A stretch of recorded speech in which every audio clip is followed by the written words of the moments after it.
An ordinary bus ride turns into an unforgettable life lesson when a group of overconfident teens targets the wrong man, a quiet, unassuming Vietnam veteran whose past holds a power they can't begin to comprehend. The bus hissed to a stop at the corner of Jefferson Avenue and Elmwood Street, its doors groaning as they swung open. A steady stream of weary passengers climbed aboard, their faces etched with exhaustion after another long day. Among them was an elderly man, Mr. Elijah Carter.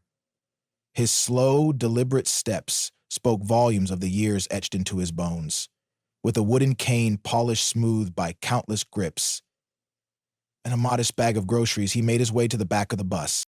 Lowering himself into a seat, he rested his cane against his knee and gazed out of the window. Evening light illuminated the deep lines on his face, each one a testament to a life lived through trials and wisdom. Passengers barely noticed him, except for the occasional glance from a curious child or a kind stranger offering a faint smile. The bus rumbled forward, its engine humming in rhythm with the bustling streets. Inside, the usual symphony of chatter, shifting feet, and occasional phone chimes filled the space. Elijah remained still, a calm observer of the world outside, but not everyone appreciated the quiet dignity he carried. Not everyone recognized the depth of his experiences. He recognized the depth of his experiences. As the bus slowed at Lincoln High School, the atmosphere shifted. 4 teenagers bounded up the steps, their laughter carefree but edged with mischief. Among them was Jordan, a tall boy with a backward baseball cap who led the group with swagger. His friends, Malik, wearing a hoodie, Trey with a buzz cut, and Devin, the smallest but sharp-tongued, followed close behind. Jordan's eyes scanned the seats, his smirk widening as he spotted Elijah. "Yo, check him out," he said, nudging Malik. Their laughter carried down the aisle as they swaggered toward the back, drawing uneasy glances from other passengers. "Hey, old man," Jordan sneered, leaning on the seat in front of Elijah. "You miss your stop at the retirement home?" Elijah didn't flinch. His gaze remained fixed out the window, hands resting firmly on his cane. His silence seemed to fuel the teen's amusement. Malik chimed in, "That cane for walking or holding you up, Grandpa." The bus grew tense. Passengers shifted uncomfortably, some stealing glances while others avoided eye contact. A middle-aged man adjusted his tie, pretending to focus on his phone. The teen's jeers grew louder. "Bet he's got cash in that bag," Trey added with a smirk. "What's in it? Cat food?" Elijah's grip tightened slightly on the cane, but he remained still. His calm demeanor seemed unshakable, though the passengers around him braced for escalation. Even Devin, usually eager to join in, hesitated, glancing nervously between his friends and the silent man. Jordan, emboldened by Elijah's lack of response, leaned closer. "Cat got your tongue?" he sneered, tapping the cane lightly with his sneaker. Finally, Elijah turned his head, meeting Jordan's gaze with steady, piercing eyes. The laughter died down, replaced by an uneasy silence. "You boys always find fun in bothering strangers." Elijah's voice was low, but carried an authority that cut through the noise. Jordan's smirk faltered. "What's it to you?" he shot back, his voice lacking the confidence it had moments before.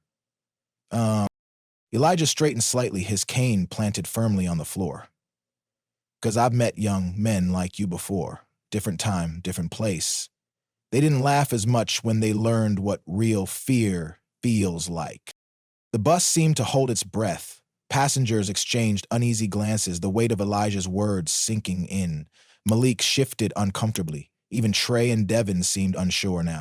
"You think this cane is what I lean on?" Elijah's calm voice carried a weight that made even Jordan hesitate. "No, boys. What holds me up is something much stronger." Jordan's bravado cracked. "Yeah?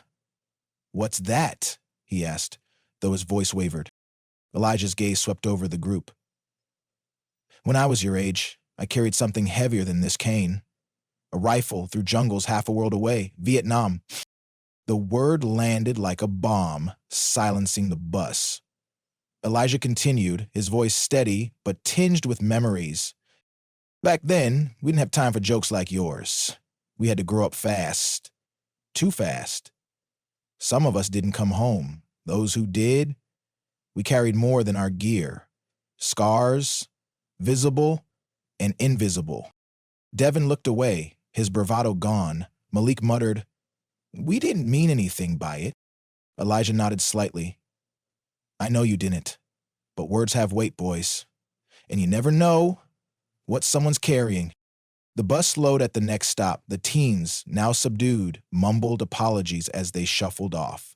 Elijah leaned back in his seat, his eyes once again on the world outside. A young woman across from him spoke softly, "Thank you for everything you've done." Elijah gave a small nod. "Do what you can with the life you've been given," he said quietly. "That's all any of us can do." But the story didn't end there. At the next stop, an older man climbed aboard, his limp pronounced and his eyes scanning the bus. He spotted Elijah and froze. A moment passed before a grin broke across his face. "Carter?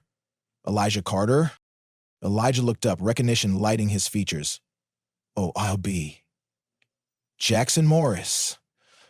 Haven't seen you since the Mekong Delta," Jackson finished, lowering himself into the seat across from Elijah. "Thought you were done for back there." "Almost was," Elijah replied. "Guess we both got lucky." The two men fell into quiet conversation, their voices tinged with shared history. Passengers around them listened in respectful silence, catching glimpses of battles fought long ago. Stories of survival, loss, and camaraderie filled the space, painting a vivid picture of a time and place most could only imagine. As the bus neared its final stop, Elijah and Jackson exchanged numbers, promising to catch up properly. The young woman who had thanked Elijah earlier smiled as she exited, her eyes reflecting a newfound respect for the man she had shared the ride with. And as Elijah stepped off the bus, cane in hand, he paused to look back at the passengers. For a moment, he stood tall, not just an old man, but a testament to resilience and strength. The doors closed behind him, and the bus rolled on, carrying its passengers and their newfound stories. This story reminds us of the strength in quiet dignity, the value of respect, and the importance of learning from those who have lived through history. Share it to inspire others and work toward a kinder, more understanding world.